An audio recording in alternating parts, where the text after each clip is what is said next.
बबलू हाथी सुबह सवेरे अकेले वन में टहलने के लिए निकला। वह अपने ही धुन में चला जा रहा था। लगता था उसके दिमाग में कोई उलझन है जिसे वह सुलझाने की कोशिश कर रहा था। सड़क पर आगे बढ़ते ही उसके सामने चीकू खरगोश भागा। बबलू का पैर उसके ऊपर पड़ने ही वाला था कि चीकू जोर से चिल्लाया। उसकी आवाज सुनकर बबलू ने अपना पैर पीछे खींच लिया। कहाँ खोए हो बबलू भाई? कहीं नहीं, बस कुछ ऐसे ही सोच रहा था। किस बारे में? तुम जानकर क्या करोगे? शायद मैं तुम्हारी कुछ मदद कर सकूं। तुम तो जानते हो आजकल वन में कितनी चोरियां हो रही हैं, पर चोर का कोई अता पता ही नहीं है। इस बात को लेकर वन के सारे प्राणी चिंतित थे। वे वहाँ खुद को सुरक्षित महसूस नहीं कर रहे थे। अरे चीकू भाई, हम मजबूर हैं। हम चोर को पकड़ ही नहीं पा रहे हैं। वह बहुत चालाक है और अपने काम को बड़ी कुशलता से अंजाम दे रहा है। कहीं कोई सबूत ही नहीं छोड़ रहा। हमारे राजा इस बात को लेकर बहुत चिंतित हैं। यही कारण है कि हम सब इस बारे में सोच रहे हैं। अब तुम मेरी इसमें क्या मदद कर सकते हो? मैं कुछ सोचता हूँ, हो सकता है मुझे कोई उपाय सूझ जाए। प्रयास करने में कोई हर्ज तो नहीं है। तुम ठीक कहते हो चीकू, लेकिन वन के गुप्तचर भी अभी तक इसका कोई हल नहीं निकाल सके। इतना कहकर वे चुप हो गए। बबलू की बातों ने चीकू को सोचने के लिए मजबूर कर दिया।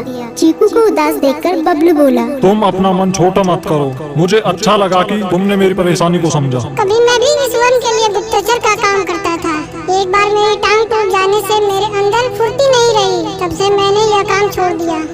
चीकू, तुम चाहो तो यह काम दोबारा कर सकते हो। वन के प्राणी ज्यादातर दिन में भोजन की तलाश करते हैं, वे रात को आराम करते हैं। तुम दिन रात दोनों में ही भोजन की तलाश में निकल सकते हो सकता है रात को तुम्हें कुछ ऐसी बातों का पता चल जाए जो हमारे काम की हो। हाँ बबलू, तुम ठीक कहते हो। मैं आज रात को वन में घूम कर इस बात का पता करने की कोशिश करता हूँ। थोड़ी देर बातें करके चीकू अपने बिल की ओर बढ़ गया और बबलू अपने रास्ते चला गया। चीकू के दिमाग में अभी तक बबलू की कई बातें घूम रही थी। उसे समझ नहीं आ रहा था वह बबलू की मदद कैसे करे। दिन भर वह उसी उधेड़-बुन में लगा रहा।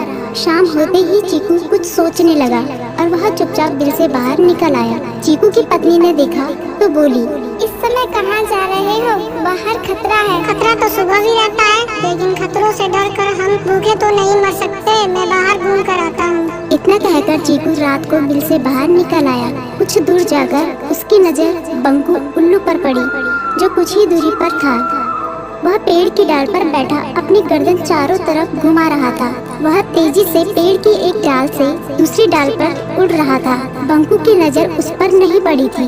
कुछ सोचकर चीकू पेड़ के पीछे से बाहर निकलकर थोड़ी खुली जगह पर आ गया और वहाँ से बंकू उल्लू को देखने लगा।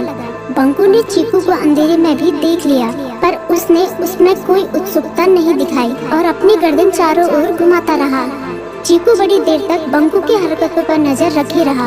वह थोड़ी देर तक खुले मैदान में खड़ा रहा, पर बंकू ने उसे देखकर भी अनदेखा कर दिया। उसने महसूस किया कि बंकू के आसपास चमकू चमगादड़ भी मंडरा रहा था। कुछ देर वन में घूमने के बाद चीकू अपने बिल में लौट आया और सुबह होने का इंतजार करने लगा। अगली सुबह बबलू उसी रास्ते में जा रहा था। रास्ते में चीकू उसका इंतजार कर रहा था। आज बड़ी जल्दी आ गए बबलू। हाँ, आजकल मुझे चिंता की वजह से नींद नहीं आती। कोई नई खबर है क्या? यकीन से तो मैं नहीं कह सकता, पर मैं तुम्हें ऐसे प्राणी का नाम बता सकता हूँ जो शायद चोरों की मदद कर रहा है। कौन है वो? बंकू उल्लू। इतना कहकर चीकू ने रात की घटना उसे ज्यों की त्यों सुना दी। इसे सुनकर बबलू का माथा ठनका। बबलू की आंखें चौंधिया गई। तुम ठीक कह रहे हो। मुझे आज रात बंकू और चमकू पर नजर रखनी होगी। इतना कहकर वे दोनों अपने अपने रास्ते चले गए। बबलू रात को अपने साथियों के साथ बंकू पर नजर गड़ाए रहा। उसकी संदिग्ध गतिविधियों को देखकर बबलू ने उसे उसके साथियों चंकी और संकी लोमड़ के साथ पकड़ लिया। बबलू ने सख्ती से पूछताछ करनी शुरू कर दी। तुम इस समय बंकू चमकू के साथ क्या कर रहे हो? हम चारों दोस्त हैं, इसलिए साथ बैठकर बातें कर रहे हैं। चमगादड़ और उल्लू की दोस्ती तो समझ में आती है, पर लोमड़ के साथ दोस्ती कैसे हो सकती है? सख्ती से पूछने पर दोनों ने अपना जुर्म कबूल कर लिया और सभी चोरियों के बारे में बताया जो उन्होंने कुछ दिन पहले वन में की थी। बबलू ने उनके चोरी का सारा सामान भी बरामद कर लिया। बंकू और चमकू को अभी तक समझ में नहीं आ रहा था कि वो इतनी आसानी से कैसे पकड़ में आ गए।